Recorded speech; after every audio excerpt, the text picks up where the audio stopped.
Kerala story, dirty propaganda game. ചോറ് തിന്നുന്ന എല്ലാവർക്കും അറിയാം ഇതൊരു ഇല്യൂഷറി ട്രൂത്ത് എഫക്റ്റ് ആണെന്നുള്ള കാര്യം. ഇത് നമ്മുടെ നാട്ടിലൊന്നുമല്ല ആദ്യമായിട്ട് തുടങ്ങിയത്. ലോക രാജ്യങ്ങളിൽ അവർക്ക് വേണ്ടാത്ത ആളുകൾ ഒതുക്കാൻ വേണ്ടിയിട്ട് അവർ ചെയ്യുന്ന ഒരു പ്രോപ്പർ സ്ട്രാറ്റജി മെത്തേഡാണിത്. പണ്ട് അമേരിക്കയിൽ കറുത്ത വർഗ്ഗക്കാരെ ഒതുക്കാൻ വേണ്ടിയിട്ട് ദ ബർത്ത് ഓഫ് നേഷൻ എന്ന് പറയുന്ന ഒരു സിനിമ ഇറക്കിയതും ജൂതന്മാരെ ഒഴിവാക്കാൻ വേണ്ടിയിട്ട് ഹിറ്റ്ലർ ഇറക്കിയതും എന്തിന് നമ്മുടെ മണിപ്പൂരും മ്യാൻമറും ഉപയോഗിച്ചതും ഇതേ സെയിം സ്ട്രാറ്റജി തന്നെയാണ്. ട്രെയിലർ ഇറങ്ങിയപ്പോൾ മുതൽ നമ്മളെല്ലാവരും ട്രോൾ മെറ്റീരിയൽ ആയിട്ടും അല്ലെങ്കിൽ മീംസ് ആയിട്ടൊക്കെ ഇതിനെ തന്നെ നമ്മൾ പ്രചരിപ്പിച്ചുകൊണ്ടിരിക്കുകയാണ്. ശരിക്കും ഇവന്മാർക്ക് വേണ്ടതും ഇതൊക്കെ തന്നെയാണ്. ഇന്ത്യ എന്ന രാജ്യം, നമ്മൾ ഇത്രയും സംസ്ഥാനങ്ങൾ, നമ്മൾ ഇത്രയും കൾച്ചറുകൾ, നമ്മൾ ഇത്രയും ലാംഗ്വേജസ്, നമ്മൾ ഇത്രയും മതങ്ങൾ ഒരുമിച്ച് ഒരേ ബൈലോഡ് അണ്ടറിൽ നിൽക്കുന്ന ഒരു യൂണിയനാണ്.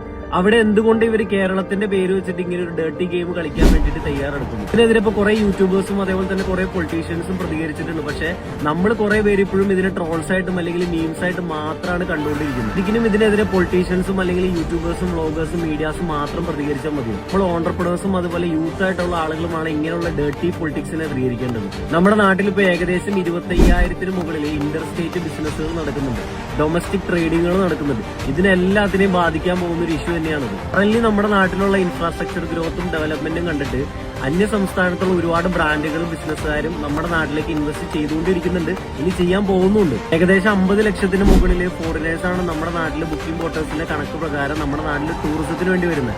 ഏകദേശം 150 കോടിക്ക് മുകളിൽ എല്ലാ വർഷവും നമ്മുടെ നാട്ടിലെ IT സെക്ടേഴ്സിലേക്ക് വിദേശത്തു നിന്നുള്ള ഇൻവെസ്റ്റ്മെന്റ് വരുന്നുണ്ട്. ഇതിനെല്ലാത്തിനെയും ബ്രേക്ക് ചെയ്യാൻ പോകുന്ന ഒരു പരിപാടിയുടെ തുടക്കം മാത്രമാണ് ഇത്. പൊതുവേ നമ്മൾ ഓണ്ടർപ്രണേഴ്സ് ഇങ്ങനെയുള്ള ഇഷ്യൂസ് വരുമ്പോൾ പ്രതികരിക്കൽ വളരെ കുറവാണ്. പക്ഷെ ആ ഒരു കാര്യം നമ്മൾ മാറ്റേണ്ട സമയം വളരെ അതിക്രമിച്ചിരിക്കുകയാണ്. ഇതിനെതിരൊക്കെ പ്രതികരിക്കേണ്ടത് നമ്മൾ തന്നെയാണ്.